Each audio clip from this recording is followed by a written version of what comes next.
So hello guys, welcome to my channel again. I am Vishal, your farmer mentor. और आज हम क्या topic लेके आए, देखिए डायूरेटिक ना सिर्फ क्लासिफिकेशन है बल्कि उसके इंटरेक्शन भी है, मैकेनिज्म भी है और साथ ही साथ उनके एडवर्स इफेक्ट भी है। तो प्लीज आप मिस नहीं करना। So let's begin.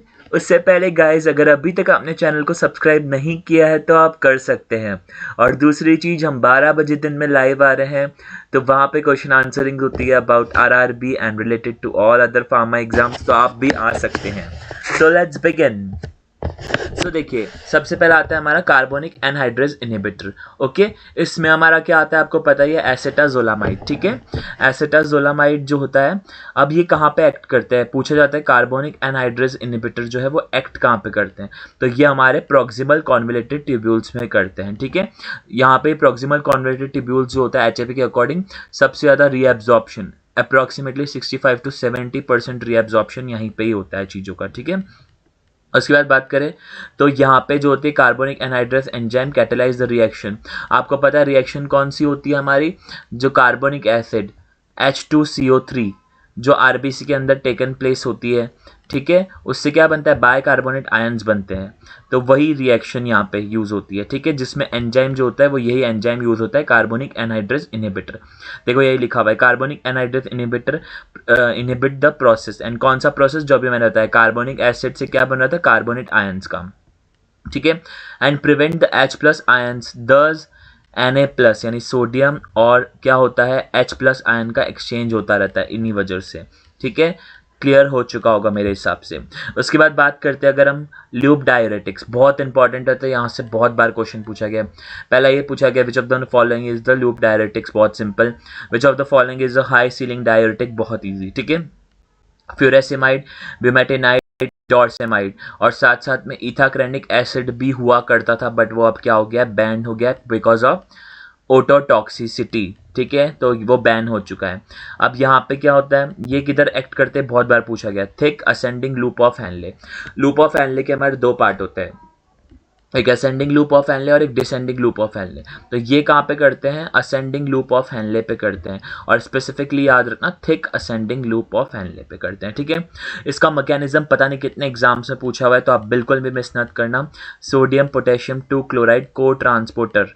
ठीक है, और इस वजह से क्या होगा, सोडियम का एक्सक्रीशन कराएंगे एंड क्लोरीन का एक्सक्रीशन करा देंगे यूरिन में, और कैल्शियम के एक्सक्रीशन को भी बढ़ा देंगे, और इन सबको मैं पीछे डिटेल में डिस्कस करने वाला हूँ। ठीक है, उसके बाद आता है हमारा थायाजाइड। थायाजाइड जो होते हैं वो जो होते हैं बेसिकली, उसके एग्जांपल्स क्या है, हाइड्रोक्लोरथायाजाइड, हाइड्रोफ्लोमीथाजाइड एंड बेंजथायाजाइड। ठीक है, ये हमारे क्या होते हैं, ये भी पूछा हुआ है, विच जो है थायाजाइड, इन तीनों में से ऑप्शन दे दिए थे और पूछा था विच हमारा जो है डायूरेटिक जो थायाजाइड लाइक डायूरेटिक है।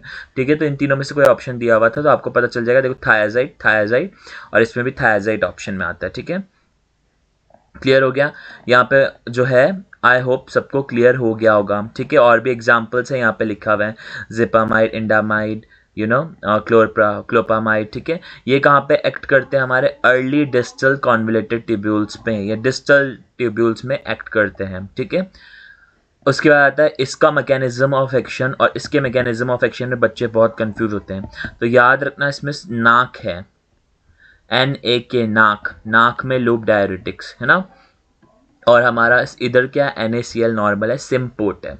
सिम्पोर्ट मतलब सेम डायरेक्शन में होता है, कोई भी मॉलिक्यूल का movement in the same direction symport होता है। ये क्या करते हैं, एक्सक्रीशन करते हैं सोडियम का, क्लोरीन, सेम इसके जैसा ही है, बस एक फंक्शन यहाँ पे है। वहाँ पे क्या था, ये इंक्रीज करते थे कैल्शियम के एक्सक्रीशन को, ये क्या करेंगे, हमारे डिक्रीज करेंगे कैल्शियम के एक्सक्रीशन को, और इसी चीज़ से हमारा क्या होगा, हाइपर कैल्सीमिया करते हैं ये, और ये हाइपो करते हैं। नेक्स्ट आता है हमारा पोटेशियम स्पेरिंग डायूरेटिक।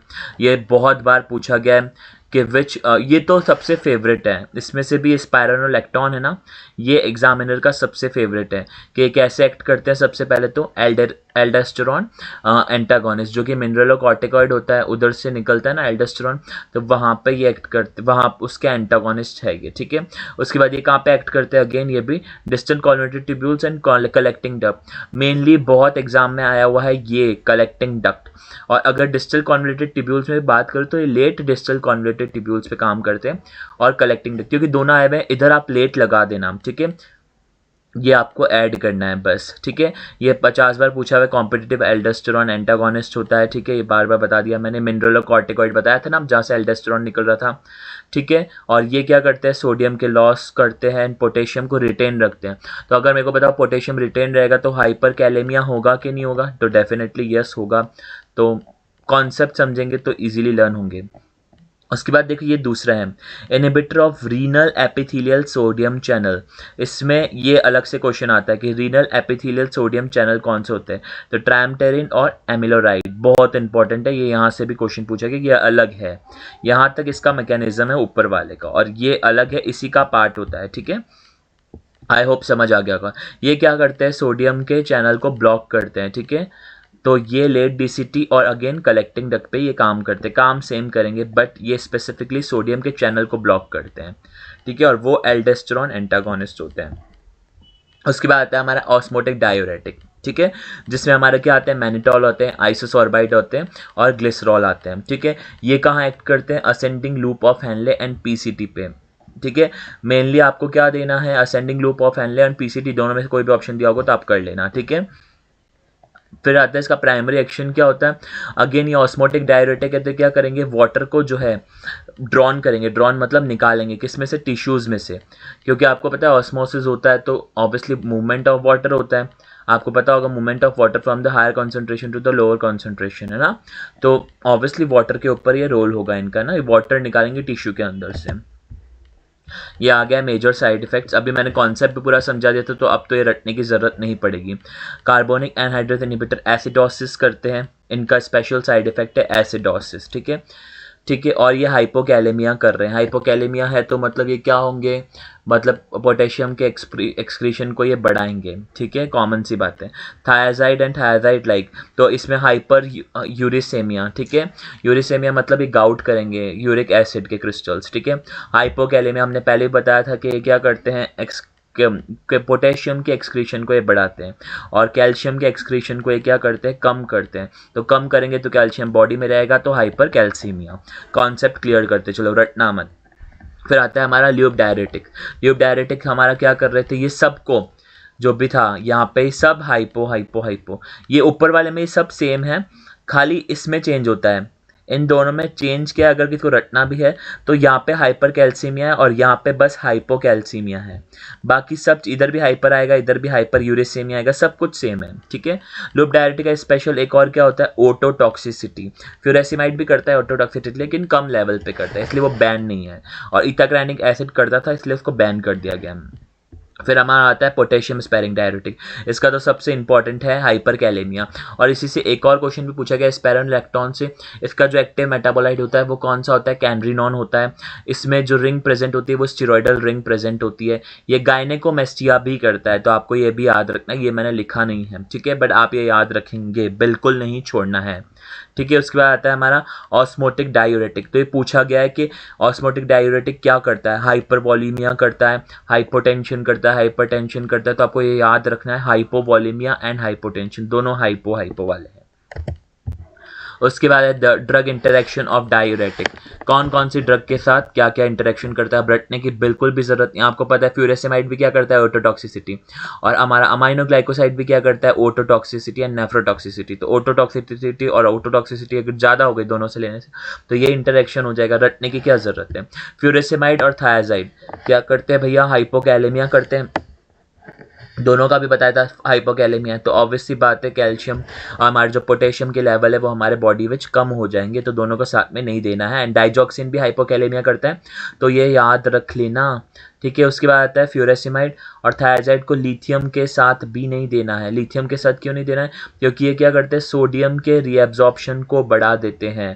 तो सोडियम के लिए रीएब्जॉर्प्शन को बढ़ाएंगे तो क्या होगा, लिथियम जो है वो पीसीटी में रह जाएगा, और पीसीटी में रहने से क्या होगा, लिथियम की टॉक्सिसिटी हो जाएगी। तो वो तो हमें बिल्कुल भी नहीं चाहिए, फिर उससे डायबिटीज़ इंसिपिटस वगैरह हो जाएगी बीमारियाँ, वो तो हमें बिल्कुल भी नहीं चाहिए। उसके बाद आता है फ्यूरेसिमाइड को हम अगर नसेट्स के दांत दें तो इसके इफेक्ट को ही ख़त्म कर देती हैं। ये पूछा हुआ क्वेश्चन है, इसलिए आप ये तो मिस मत करें, ठीक है। फ्यूरेसिमाइड अगर नसेट्स के साथ देंगे तो इसका इफेक्ट को ही कम कर देगी, बिल्कुल। उसके बाद आता है फ्यूरेसिमाइड और एस इनहिबिटर, तो ये क्या करेगा, बैलेंस कर देगा, बैलेंस इफेक्ट कर देगा हाइपोकैलेमिया, यानी ये हम दे सकते हैं क्योंकि फ्यूरेसिमाइड हमारा क्या करते हैं, हाइपोकैलेमिया करता है, और एस इनहिबिटर हमारा क्या करता है, हाइपरकैलेमिया।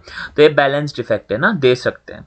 उसके बाद आता है थायाजाइड। थायाजाइड ऑब्वियसली क्या कर रहे हैं, हाइपो, और लिथियम के साथ मैंने बता दिया था लिथियम टॉक्सिसिटी करता है, पिछले पेज पे बताया था कैसे करते हैं ना, पीसीटी में रह जाता है लिथियम।